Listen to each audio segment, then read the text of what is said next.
S&C Vista underground distribution switchgear operates at high voltage. Failure to observe the precautions below will result in serious personal injury or death. Some of these precautions may differ from company operating procedures and rules. Where a discrepancy exists, users should follow their company's operating procedures and rules.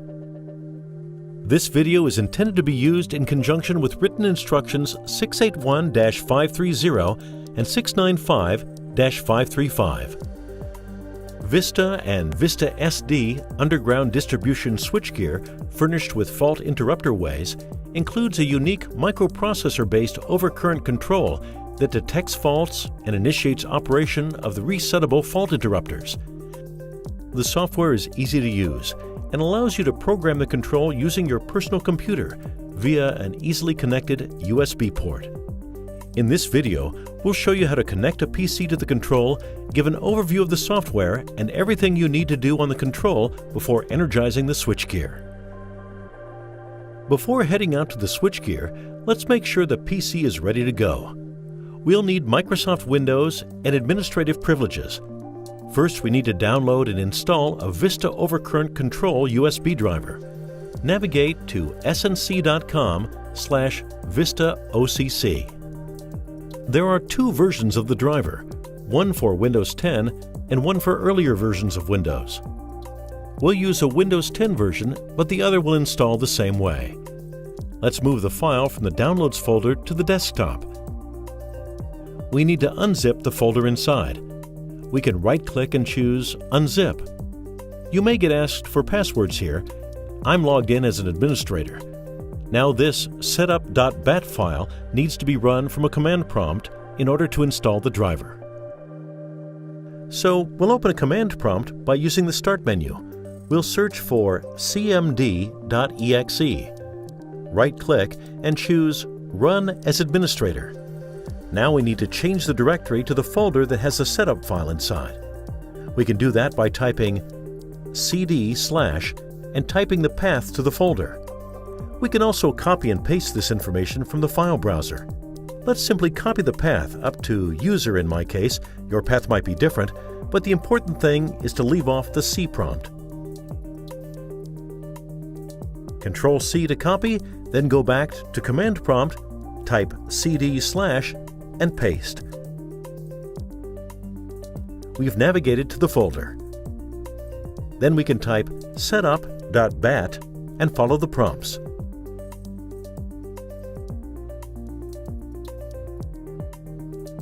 The driver is now installed and this PC is ready to connect to the overcurrent control. The overcurrent control is housed in an enclosure mounted on the operation side of the switchgear. For undercover style and vault-mounted style Vista and Vista SD switchgear, the enclosure is fully submersible and the control should not be removed for bench programming.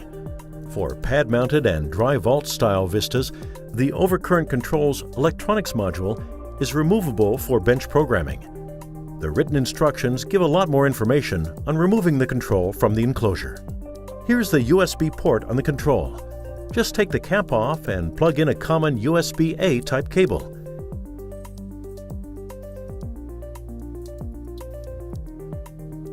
The other end plugs into a PC. After connecting, we can access the control by opening a web browser. Let's open Microsoft Internet Explorer 11. There's a quirk with Internet Explorer 11 and older. We don't need to do this with other browsers. Click on this gear icon and navigate to Compatibility View Settings. We need to uncheck this Display Internet Sites in Compatibility View checkbox. Then click Close. If we don't do that, the programming software may not run properly. At this point, we can navigate to S&C Vista. This will bring us to the login screen. There are three types of logins: Admin, User, and View. The logins Admin and User have default passwords which we'll find in the written instructions. To log in as either, enter the appropriate username and password fields, and then click the Login button. S&C strongly recommends changing the admin login password from the default setting when first logging into the control. We will be prompted to change the user login password the first time we log in under this username. To use the control as a viewer, simply click the View button. Let's look at the differences between each login. The admin login allows the user to have full access to the overcurrent control, allowing programming of the protective settings and the control settings, as well as permission to change both the user and admin passwords. The admin can perform trip tests and upgrade the control's firmware. The user login allows the user to program the protective settings and view the status of the control, firmware revision, and event logs. The user login cannot perform trip tests, edit the control settings, or update the control's firmware. The View mode should be the typical means of accessing the control. It allows the user to view the status of the control, load currents, protective settings, firmware revision, and event logs. The View mode can also be used to clear event logs. No changes to the protective settings or control settings can be made. For our purposes, we will log in as admin, as if it's the first time we're using the software. After logging in, you'll see this menu down the left side and information for that menu in the middle. The first thing we'll do is reset the admin password. Navigate to the control settings, and from there just follow the standard form to create a new password. The password must be between 4 and 12 characters with at least one letter, one number, and one of these special characters. Keep in mind, too, that both the username and password are case-sensitive. It's very important that you do not lose the password. For security reasons, there is no password retrieval system built into the overcurrent control. If the admin password is lost, the control must be returned to S&C Electric Company to restore access to the control. Let's continue the tour of the software. We start on the status screen. This screen provides a summary of the status of the overcurrent control settings. This is the overcurrent control status display. It replicates the user interface on the control. There's a handy little key displayed right next to it to tell what the different colors mean. If the switchgear experienced a trip event, the corresponding fault interrupter LED would be solid orange. The overcurrent condition A, B, and C LEDs show the phase involved with a trip event, so we would see one or more of those lit as well. The Q indicator represents a negative sequence setting, and the G indicator represents a ground setting. If either of these elements initiated a trip operation, the light would be red. The Control-enabled LED will blink when the control is working normally, as it is now.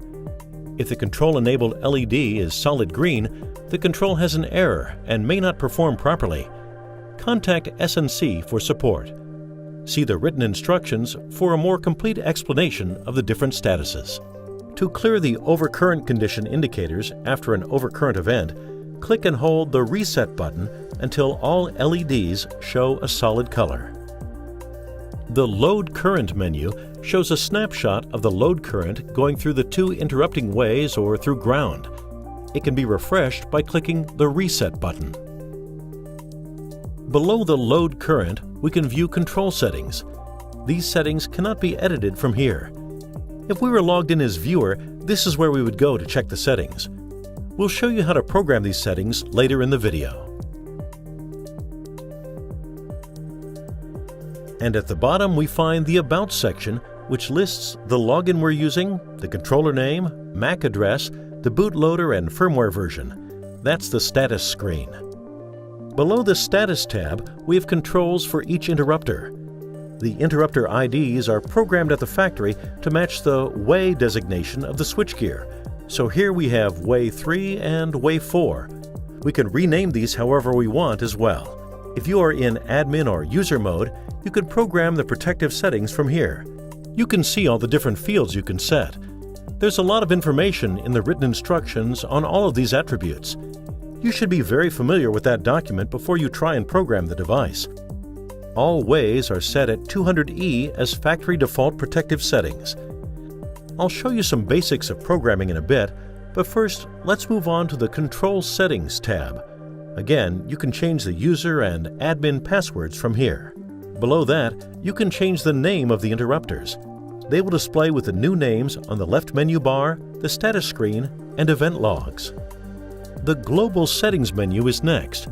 Here you'll find the switchgear frequency, the continuous current ratings, the fault interrupting ratings, and the trip mode section for both ways. S&C will have programmed these settings at the factory. It's important to check that all of these settings match the nameplate on the switchgear. The trip mode setting can be changed here. See the written instructions for the different trip modes. If the switchgear is being used on a 50 Hz system, you can change that here. The USB network settings is where we can find the MAC address, IP address, subnet mask, and default gateway information. And finally, here is where we can reset the control settings to their factory defaults. Simply click the checkbox and then click the Reset to Factory Defaults button.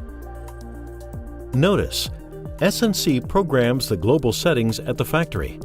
The factory default reset setting will restore the settings back to the overcurrent control's pre-programmed state. You must reprogram the global settings for the overcurrent control after performing a factory reset to match the configuration of the Vista switchgear that the control is monitoring and controlling. Passwords are also reset after factory default settings are restored. When we click on the Event Logs tab here below Control Settings, we'll see the last 64 events recorded by the trip event log. The trip event log will record event messages in the order the event occurs, with the most recent event on top. Trip events will remain recorded even if the control loses power and will only be removed if more than 64 events are recorded. The oldest event will be overwritten, or if the log is cleared manually. The Event Cause column will show the cause of the event that occurred, and the Event Type column will display which element initiated the event. The interrupter that responded to the event will be displayed under Faulted Interrupter, and the time overcurrent phase or element will show up in the Fault Status column. The phase current at the time of the event is also shown. We can clear the event log by clicking here. The Diagnostic Event Log shows the last 12 diagnostic events recorded by the overcurrent control. This is used mainly by S&C Electric Company to help troubleshoot any problems with the overcurrent control. You should report any error messages to S&C through the Global Support and Monitoring Center. Below that, we find the Control Self-Test Report. The overcurrent control tests vital subsystems upon power-up and periodically during operation to ensure the control is working properly. This status field will show any errors or display OK after a test. Any errors should be reported to S&C. This is also used mainly by S&C in troubleshooting.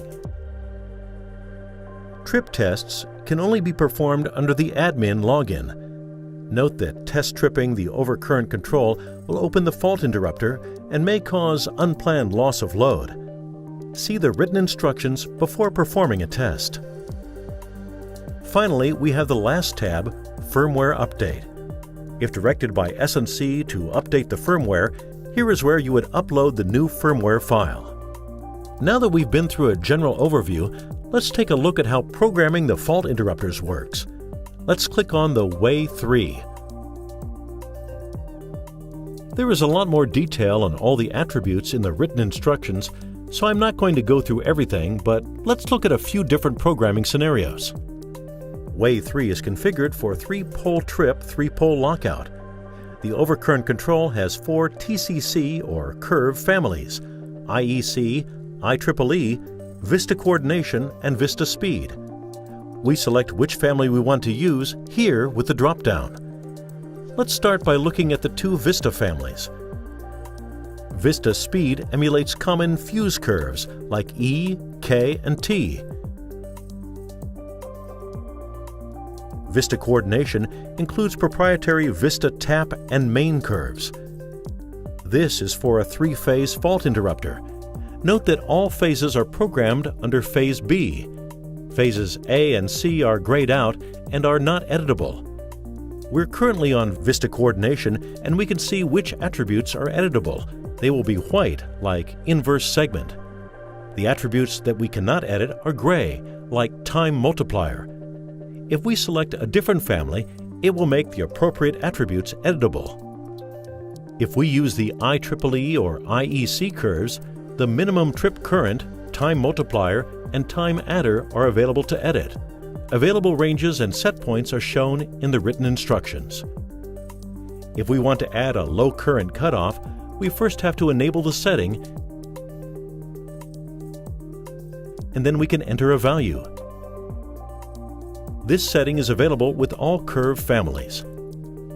Definite time phase protection element 1 and 2 also require us to enable the setting and then enter the associated current and time values. They are available with the Vista Coordination, IEEE, and IEC curve families. The same is true below, where we find ground protection, negative sequence, and sensitive earth settings. Say we want to add ground protection. We first have to enable ground protection, and all the values change from gray to white, which tells us they can be edited. To save our settings, just click Save at the bottom of the screen. We'll see this green text telling us that the save was successful. That's generally how protective settings are selected. Let's look at a single-phase fault interrupter. Way 4 is set for single-pole tripping and single-pole lockout. Each phase can be programmed with separate protective settings. We can see phases A, B, and C are all enabled. None are grayed out. Settings are chosen the same way as three-phase fault interrupters. If we want to use the same settings for all three phases, we can select the checkbox, Select to save same settings to all phases. It will gray out phases B and C. Then we can make changes in phase A. Once we save, phases B and C update so all three phases have the same settings.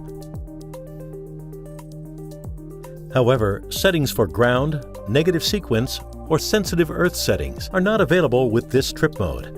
They are available under single-phase trip, three-phase lockout, which is changed in the global settings.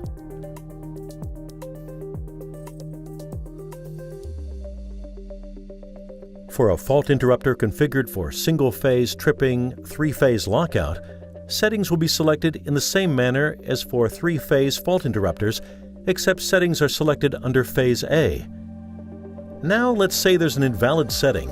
We can use a low current cutoff as an example. When we try and save, we'll get this message in red. Notice that it hasn't actually saved. The control will not save invalid settings. The message tells us what needs to be fixed and highlights the field in yellow so we can come back down and make changes. Also, if we leave the form without saving, we'll get this pop-up message. For information on additional settings, please refer to the written instructions. That's a general overview of the software. If you have any questions, please see the written instruction sheet 681-530 for Vista or 695-535 for Vista SD. If you need to open a support case, you can do that at the S&C customer portal or by calling our 24/7 Global Support and Monitoring Center.